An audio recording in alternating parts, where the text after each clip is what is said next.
ESPN sent a powerful message to the Las Vegas Raiders after Super Bowl 60. My name is Mitchell Renz. You're watching the Raiders Report, and coming up on today's show, I'm going to tell you what that message is from ESPN because I'll be very clear. I 110% agree with them, which is exactly why I'm making this video today. Before I tell you what ESPN said that I guarantee you that everybody here is going to agree with, huge shout out to our sponsor, Panda Sups. They're hooking us up with a brand new deal. I got my Panda Sup shaker right now. Use code Kubiak. The owner of Panda Sups is a diehard Raiders fan who's fired up about us getting our head coach. 26% off at pandasups.com. That link's down in the comments, down in the description of today's show. So ESPN ended up dropping an article where they feature the power rankings for all 32 teams in the National Football League. The Silver and Black ended up being ranked 30th, which if you look at the team right now and how the team looks right now, 30th is actually a lot better because we're picking number one for a reason. Offseason in 3 words. This is why I made this video. Their offseason in 3 words for the Raiders and that powerful message that they're sending to John Spytek, Tom Brady, and new head coach Klint Kubiak. You better fix the trenches because if you don't, I'm going to go nuts. Here, let's look at the ESPN power rankings, though. You got the top 8 teams. I'm not really going to disagree with too many of these ones. I mean, you can always poke holes in it. From 9 to 16, where I really was looking, where the Chiefs, the Chargers, and the Broncos were going to end up falling. So that means every single AFC West team ended up being in the top 15. The Raiders then ended up being at number 30. From a 17 to 24 standpoint, you know, you got the Cowboys in there. That's my wife's team. Not all that important, though. And then to round this bad boy out, I'm looking at the Raiders at 30th. And I'm sitting here going, well, we got all this money in salary cap. We have 10 total draft picks, the number 1 overall pick in Fernando Mendoza, and we have a lot to work with. But you also need to fix your trenches, no doubt about it. Because the Raiders have a brand new head coach who, actually, funny enough, today is celebrating and partying it up at the Super Bowl parade. I would love for the Raiders to win a Super Bowl in my lifetime, right? I'm about to be 33 years old. I think we all want to be able to see it. But setting proper expectations is something I'm really, really going to try to work on this offseason because you got to be a hopeful Raider fan, right? When you get a brand new head coach and a GM, you're always hopeful going into the year. But I think we got to look at ourselves in the mirror and be realistic. So, how many games are you hoping the Raiders win in year 1 with Klint Kubiak? My answer is going to be coming up here after this YouTube ad break. 7 games is what I'm hoping. Obviously, if we win more than that, and I'm hoping we end up winning more than that. But my benchmark for Klint this upcoming season is 7 games. I expect him to win 7. I expect the Raiders to be able to make that much of an improvement. And some of y'all might be going, well, Mitch, we won 3 games last season. 7 games, that's only a 4-game improvement. If you've watched the Raiders from week 2 to week 18, that was the worst team I think I've ever seen put on a silver and black uniform. So if we can get to 7 games with a rookie quarterback, that tells me that we're moving in the right direction because we've been falling in the wrong direction for many, many years. So I want to go back here real quick and show you why we're doing this show, to fix the trenches. So what I'm going to try to do is I'm going to tell you how the Raiders can fix the trenches. But why I really love this article from ESPN is because they don't just talk about the trenches on the offensive line. They also talk about the trenches on the defensive line. But first, here's what they say about the offense in the offseason. The Raiders are expected to land coach Klint Kubiak, one of the best offensive minds in the league. This obviously article was released before the deal was officially official. But if the Raiders want to maximize the potential of Kubiak, running back Ashton Jeanty, tight end Brock Bowers, and projected number 1 pick quarterback Fernando Mendoza, they will need to improve the offensive line. I want Fernando Mendoza to be the next quarterback of the Las Vegas Raiders. And if you agree with that statement, I hope you hit that like button. But I also want to make this statement very clear again to Spytek, to Brady, to Kubiak. You can't draft Mendoza unless you invest in your offensive line and free agency because I don't want to have to deal with all the BS that we had to deal with last season because the Raiders tried to fix this offensive line by moving their best player on the interior, by going out and signing an Alex Kappa. We have some young talent on this team, and I hope that Caleb Rogers, Charles Grant, and DJ Glaze end up looking like third-round picks, and could have been just because we have Brennan Carroll. But I want to be clear. You're not making a proper investment in Jeanty and Bowers and Mendoza unless you fix the trenches and upgrade the offensive line. So I'm going to sit here and go, man, we got over $100 million, right? Essentially, we're going to have over $100 million. Top two money and salary cap space via over the cap, via Spytek. So I'm looking at 3 players.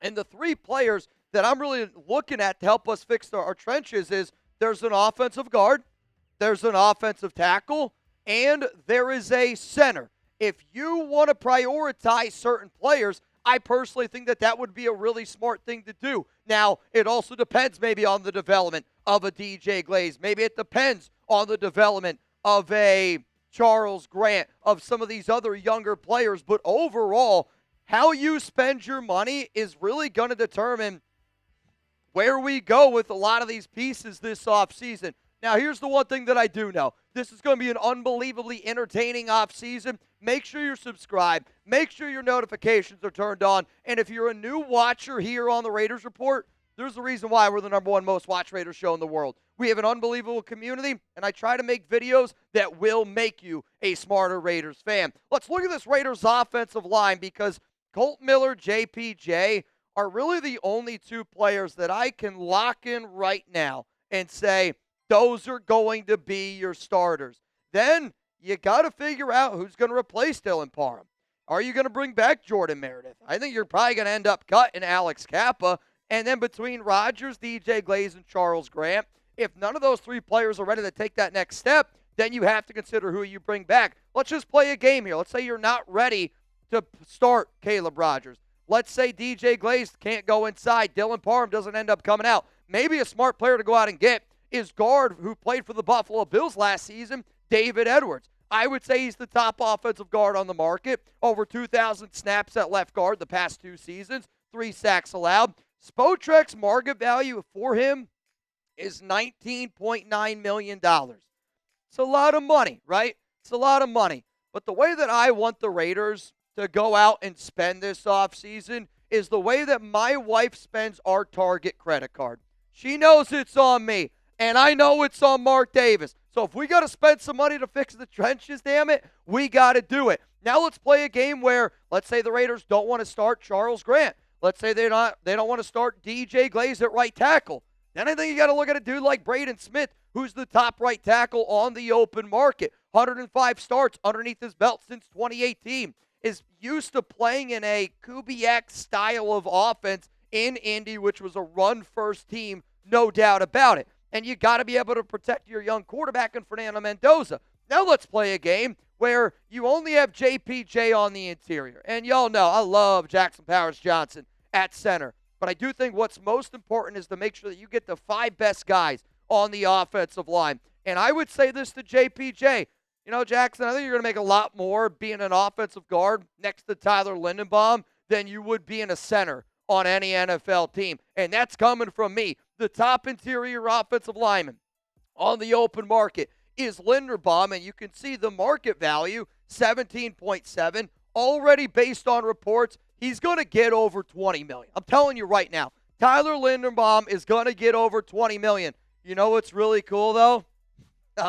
When you have as much money as we do, you can go out and get a Tyler Linderbaum. You can go out and get a Braden Smith. Hell, if you really wanted to get sexy, you could get all 3. But I don't think you're going to end up getting all 3. If you want to see more of an in-depth analysis, because I've already done an entire video about the top 10 offensive linemen that the Raiders should sign in 2026. If you bleed silver and black, you know how important it is for you to invest the trenches. So hit that subscribe button. Check out this video. This is why you subscribe to the Raiders Report. Coming up next here on the show, ESPN mentions all of the trenches. He didn't just mention just the offensive side of the football. So now we talked about the O-line. How can we fix the defensive line? All eyes are on Maxx Crosby. You want to make Maxx Crosby's job a little bit easier? Max wants to play for a contender? If you fix your O-line and you fix your trenches on the defensive line, it will make you, telling you right now, it will make you a better football team. Before I get into that, though, dude, this looks unbelievable. New strawberry ice cream crumble protein from Panda Supps. Use code Kubiak for 26% off. That link, again, is down in the comments, down in the description of today's show. I have a sweet tooth. Anybody that watches this show knows how often I talk about Panda Supps and how much I love their protein. They do, though, have other products, and if you want to check out some of their best sellers, they got Pando the Pandemic. It's really for if you need that maybe extra juice to go get a workout, right? Like the other day, I was really, really tired. You guys have been kicking my butt, and I needed that little extra jump. Sometimes if I put my shorts on, if I put my gym stuff on, I'm going to go to the gym. If you need a little bit of a kick in the butt, I'm telling you, their pre-workouts are going to kick your butt in all of the right ways. Also, some new products that they have out there. I was actually just talking to the Weldinator, and he was telling me how much weight he's been losing by using the Burn products. The BCAAs also, I think, are really, really crucial. Sometimes people ask me, Mitch, how the hell do you bounce back the next day after a crazy drinking show? I use Panda Supps products, and I use them to make sure that my body's always hydrated. I know I do a lot of crazy, and some would say, my dad would say, probably stupid stuff on this show, but I do it because deep down I feel like I do know how to take care of myself, and I trust Panda Supps to help me be the best version of myself. So make sure that you use code Kubiak for 26% off at pandasupps.com. You already know. Down in the comments, down in the description of today's video, you can find that link. So let's talk about the trenches now on the defensive side of the football, because the trenches to me, and I've said this before with the Raiders, if you put your hand in the dirt, I want you on my team.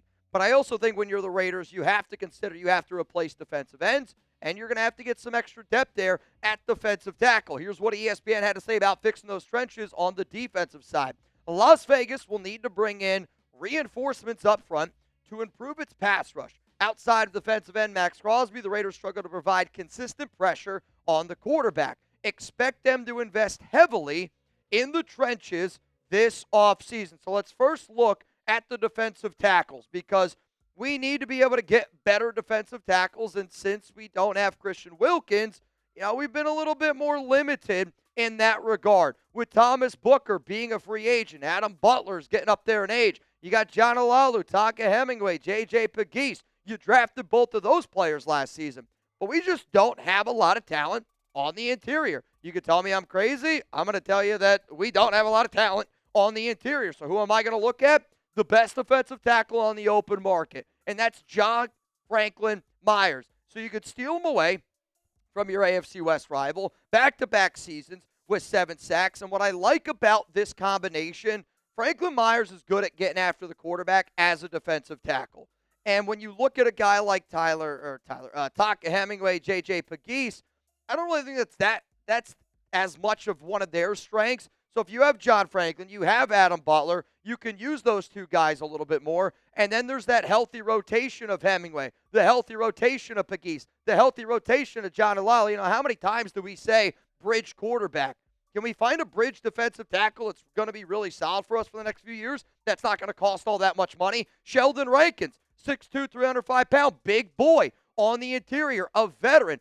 We're so young. And I get it, you got Butler, but everywhere else, man, we are so young that I don't think it's a bad idea to add some older guys. Sheldon Rankin's going to be a name. And then, David Onyemata, 62 tackles last season, 7 tackles for loss. Sometimes by going out and adding a big DT, I don't need them necessarily to, pad stats. You go out and you sign an Onyemata, you go out there and you sign a Sheldon Rankins. You do that to make sure that Maxx Crosby has the best year of his career. That's why you go out and you do some shit like that. But you know what? There's some other players on the defensive line. Malcolm Kuntz, going to be a free agent. I want the Raiders to use Tyree Wilson as a defensive tackle a little bit more. And shit, man, maybe you can use him as a tweener. You could use Tyree Wilson as a tweener just like the Broncos used John Franklin Myers as a tweener, defensive tackle, defensive end. Maybe you want to see him a little bit more in that 3 gap. But if I'm the Raiders and you know that Maxx Crosby wants help and needs help, I'm looking at guys that I can put maybe as an outside linebacker. Maybe I can put him as a stand-up defensive end and help him get after the quarterback. But essentially, I'm looking for Malcolm Kuntz replacements. That's what I'm looking for. And I think Odoe Afe, I watched him at Penn State, and I loved his get-off, and he's got a great first step.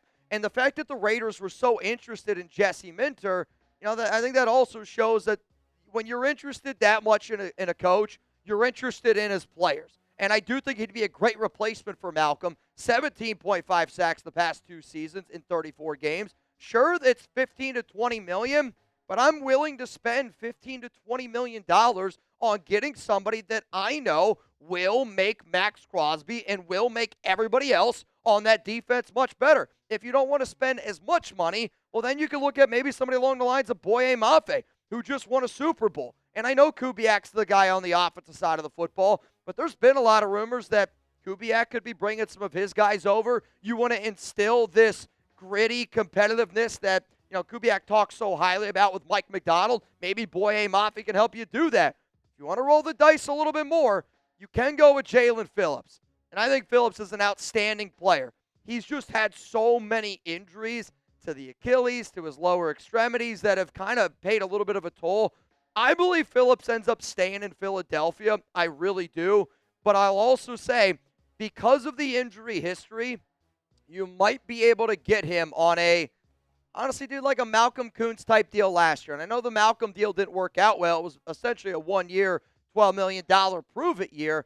But I do think Jalen Phillips can instantly help you out. Another player that I would throw out there that I actually don't have on this show, K'Lavon Chaisson.